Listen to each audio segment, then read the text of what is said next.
Tremem os habitantes das terras distantes diante das tuas maravilhas. Do nascente ao poente despertas canções de alegria. Salmo 65:8.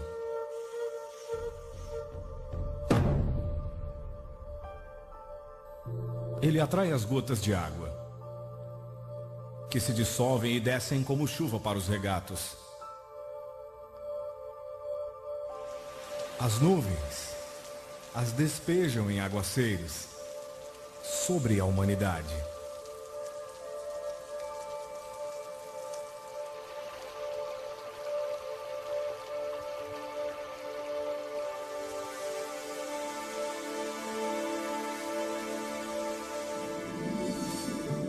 Os peixes serão de muitos tipos.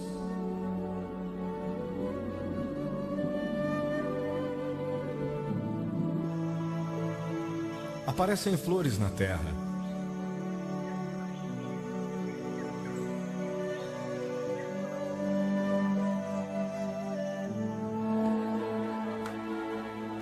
E chegou o tempo de cantar.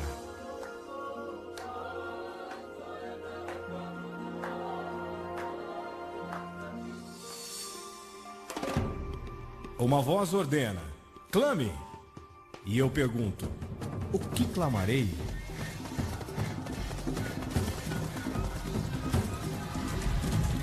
Não foi o Senhor. Contra quem temos pecado?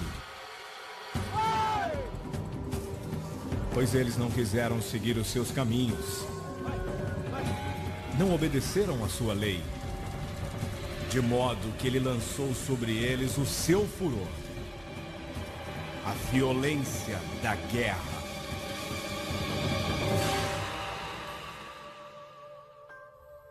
Quem mediu as águas? Na concha da mão? Ou com o palmo? Definiu os limites dos céus? Para ele as ilhas não passam de um grão de areia. Com quem vocês compararão Deus? Como poderão representá-lo? Será que você não sabe? Nunca ouviu falar? O Senhor é o Deus eterno, o Criador de toda a terra. Digam entre as nações: o Senhor reina. Regozijem-se os céus. Exulte a terra.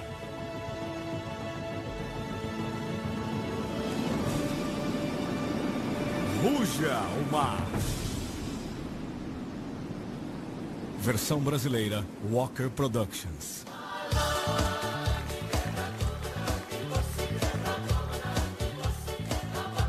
Bem-vindo a Fiji, um arquipélago de 322 ilhas no amanhã da linha internacional de data. Este é o acontecimento mais empolgante da obra que Deus está fazendo em Fiji, não há dúvida quanto a isso. Um paraíso no Pacífico Sul, onde resorts de elite atraem estrelas hollywoodianas. É uma bênção viver em Fiji nessa hora, nesse momento, e experimentar esse novo mover de Deus.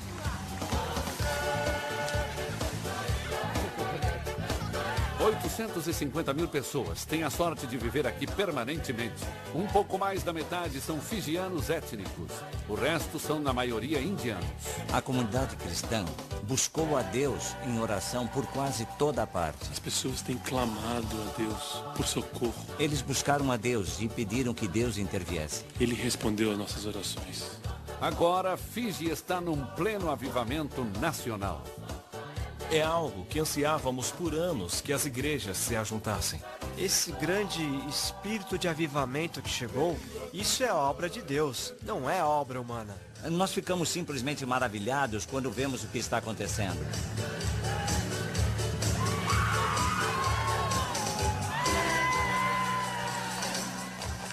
Observando a nova onda de alegria que toma conta de Fiji, é difícil imaginar a escuridão que dominava a nação apenas 5 meses após a celebração do milênio. Este é o lado do paraíso que os turistas não veem. desde as suas raízes tribais. Fiji tem tido guerras entre eles mesmos e com outros. E em maio de 2000, a ilha irrompeu-se mais uma vez em conflitos. A desordem civil transtornou nossas vidas como nunca antes. Tem a ver com um espírito muito rebelde em nós. O espírito de revolta, o espírito de ciúmes e de raiva, de divisão, que estão enraizados em nós e em nossa cultura. Quando o primeiro-ministro não fijiano do país chegou ao poder, houve um violento golpe de Estado. Quando eles tiveram as eleições, os indianos ganharam a eleição e conquistaram o poder. Os fijianos não gostaram. O governo foi mantido refém sob mira de armas por 65 dias pelo nacionalista fijiano George Spade. Por mais ou menos 65 dias. Eles não puderam sair da mira das armas. Não aguentávamos ver nosso primeiro-ministro eleito, o primeiro-ministro, apanhando desses marginais. Eles falavam sobre um grupo de pessoas muito extremistas que tinham o poder de controlar o país e sua ideologia, suas ideias eram todas assustadoras. E eles conseguiram, num determinado momento, levar um bom número de pessoas para o lado deles. Ele é herói. Ideais radicais levaram a ações mortais. Houve um motim no acampamento e os soldados chegaram a atacar uns aos outros e houve também uma vítima. Quartel Queen Elizabeth, quartel-general permanente do Exército de Fiji. A tensão está aumentando do lado de fora. A segurança está sendo reforçada em todo o país. Milhares de cápsulas de munição .22 foram encontradas em Naud, no oeste do país. O horário para o toque de recolher foi estendido. Roubo e vandalismo abriram um rombo enorme na infraestrutura e no psique do país. Havia muita violência nas ruas. É a primeira vez que isso acontece. E a maioria dos estabelecimentos comerciais foi destruído. É um desastre. Absolutamente chocante. Uma economia antes robusta entrou em colapso. Dentro de 7 dias, a chegada de turistas caiu drasticamente. Na Austrália e na Nova Zelândia, em particular, foram as notícias principais por semanas. Era desolador. No momento, o foco está no exército para descobrirmos de que lado estarão. Alicia Novak, BBC News. A nação chegou ao ponto mais baixo desde sua expulsão da comunidade britânica no final dos anos 80. Uma situação muito incômoda, especialmente com esse ataque armado contra um governo eleito constitucionalmente e com esses tumultos nas ruas. Nós nos tornamos uma nação conhecida por produzir golpistas, golpes de Estado. E não podemos confiar nem nos nossos soldados quando estão com armas nas mãos. Havia uma força muito poderosa que estava no controle de Fiji naqueles dias. Provavelmente foi o período mais negro da nossa história. Ele esfregou um documento na nossa cara. Foi uma situação que nunca havíamos visto antes e com certeza algo que não queremos ver de novo. Estávamos retrocedendo para a Idade Escura. Não havia mais misericórdia.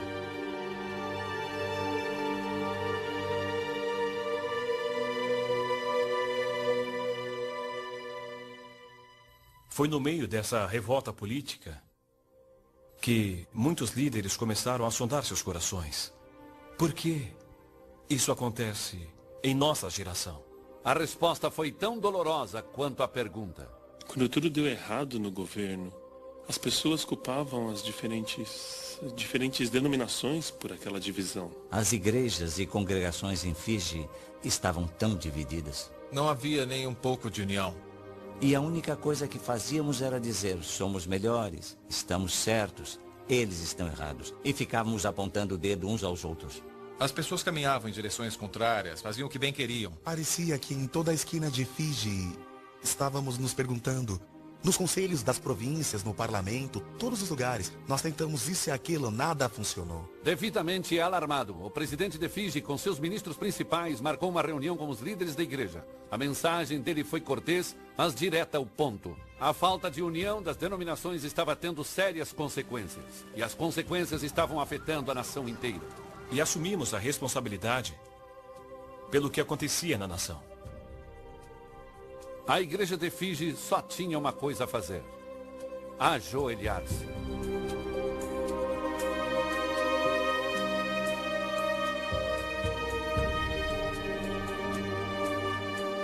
Tem havido um longo clamor por avivamento e pela transformação das pessoas neste país. E as igrejas individuais puseram isso em suas próprias agendas e tentaram trabalhar separadamente uma das outras. Mas agora, algo aconteceu. Isso nos uniu para clamarmos juntos ao Senhor.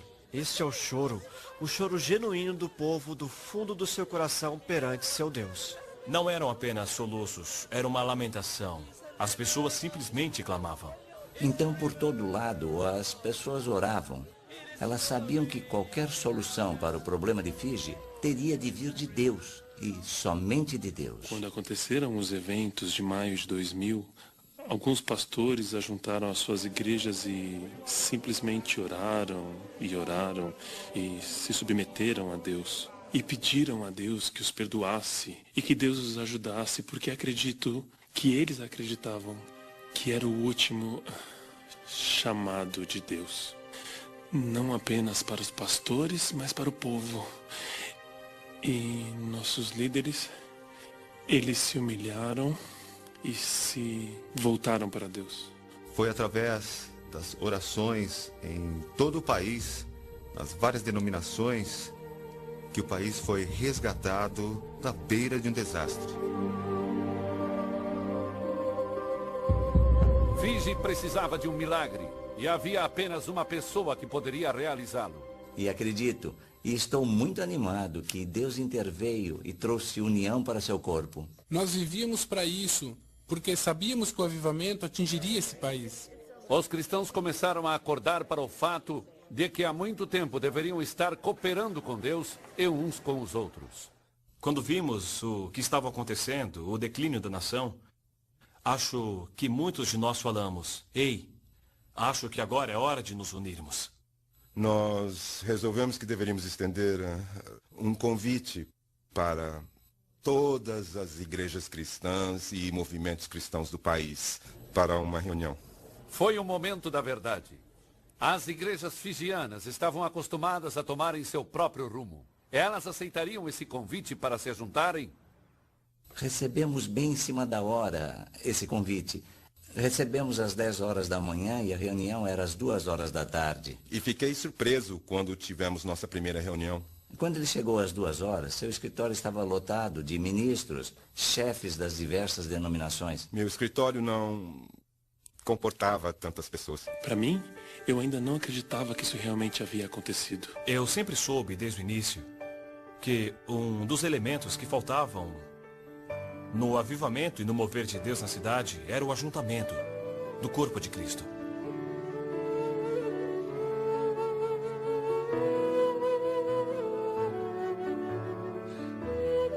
Não demorou muito para que essa nova cooperação ganhasse um nome: Associação de Igrejas Cristãs em Fiji.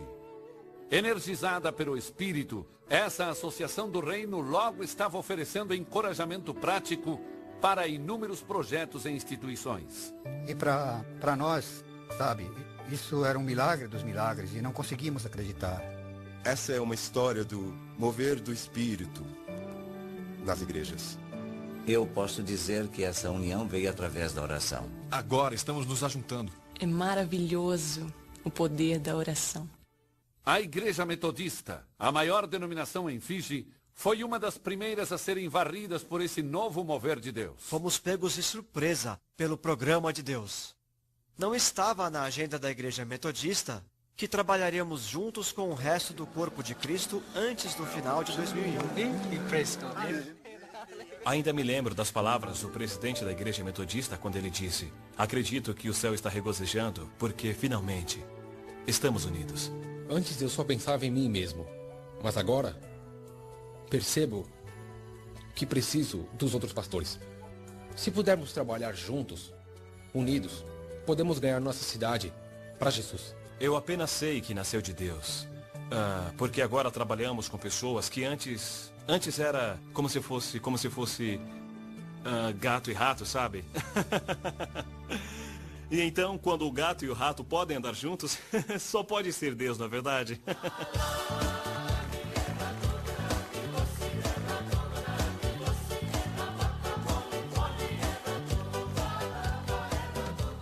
Em julho de 2001, essa nova unidade foi ostentada quando cristãos de toda a nação se ajuntaram por 3 semanas de oração e ensinamentos da Bíblia. Para finalizar esse ajuntamento extraordinário, uma multidão de quase 10.000 pessoas se reuniu no Parque Albert para ouvir o primeiro-ministro em exercício, Laicênia Garasi. Há um mês das eleições nacionais, ele poderia ter usado seu discurso para solicitar votos, mas ele não o fez. A maior necessidade de todas é endireitar a nossa nação aos olhos de Deus. Nossos esforços para reconstruir esse país serão em vão, se não estiverem firmemente enraizados no amor e no temor do Senhor. Ao invés de solicitar votos, ele usou a ocasião para se humilhar diante de Deus e da nação. Então estou aqui destituído de meu cargo. Nesse momento não sou um líder político. O que você vê e o que o Senhor vê é apenas uma pessoa. Alguém que necessita do perdão de Deus. Peço a Ele que me perdoe pelas vezes em que fui negligente e frio em meu relacionamento com Ele. Com tua direção, esse pecador será renovado. Achará uma força renovada e um novo propósito na busca da sua vontade. Senhor, novamente lhe peço que me salve, conquiste meu coração e segure minha mão. Eu te honro como Rei dos Reis.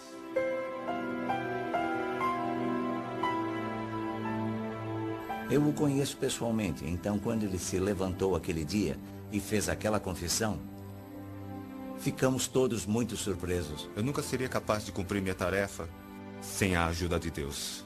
E jamais esquecerei aquela noite também. Quando estava lá de pé, os ministros da igreja, acho que havia uns 3 ou 4, impuseram suas mãos nos meus ombros e oraram por mim. E foi o momento mais significativo da minha vida e pude sentir que o Senhor estava trabalhando através de mim. E sem isso não teria como eu cuidar dos assuntos desse país. Sentindo a eletricidade espiritual no ar, os cristãos começaram a orar pelas eleições que estavam se aproximando. Nós começamos a orar pelo próximo governo um pouco antes das eleições. Nós repelimos o poder das trevas. Eu podia sentir que uma mudança estava acontecendo e uma mudança muito positiva. 4 semanas depois, SDL, o partido recém-nascido de Garasi, ganhou a eleição. Foi uma grande surpresa, porque era o partido mais novo, recém-formado. Nós formamos o partido 3 ou 4 meses antes das eleições. Foram as orações que romperam. Foi o poder da oração. Só poderia acontecer pela intervenção divina. Eu não consigo dar nenhuma outra explicação. Apoiando silenciosamente essa invasão divina do governo, está o presidente de Fiji, Ratu Josefa Iloilo. Temos líderes tementes a Deus, como Sua Excelência, o presidente. Ele é um homem muito humilde. Em uma declaração formal, lida em frente às câmeras do Sentinel Group em dezembro de 2001, o presidente reiterou sua crença de que a mão de Deus, de graça e proteção, pesou sobre a nação. Creio que esse é o tempo de Deus, de trazer um avivamento para esse país. Mas depois, no momento que não estava no script, ficou claro que essa graça estava sendo sentida de uma maneira pessoal e profunda. O senhor sente a mão e o chamado de Deus na sua vida agora que está liderando a nação?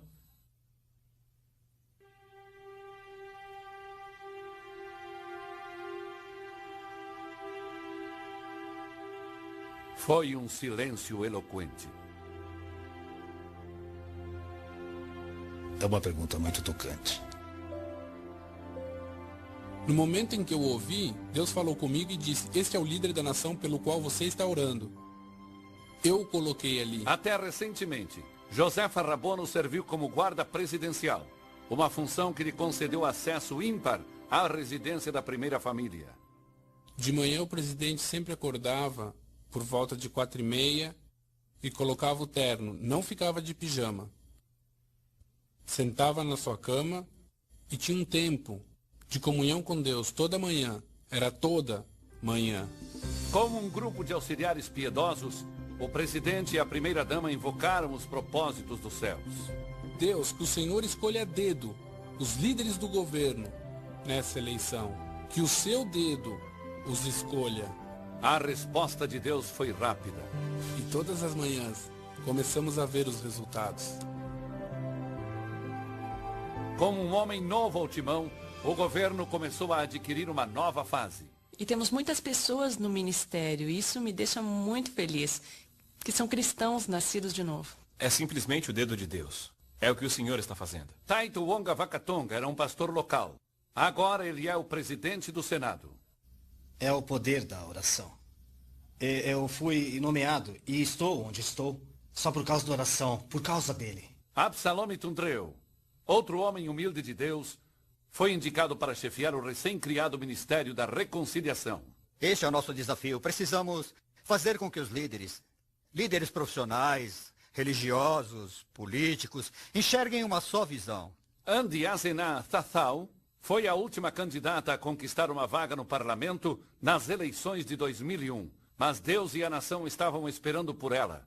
Agora, membro ativa do Ministério do Primeiro-Ministro, a competência de sua pasta foi estendida para cuidar do bem-estar das mulheres, da redução da pobreza e do bem-estar social. Estou prontíssima para transmitir a palavra de Deus. E simplesmente não hesito em momento algum em compartilhar a palavra de Deus com quem quer que seja. Ou até mesmo em me esforçar para que as pessoas recebam salvação. E faço isso no parlamento. Em todos os meus discursos eu começo louvando o Senhor Deus, dando glória a Jeová.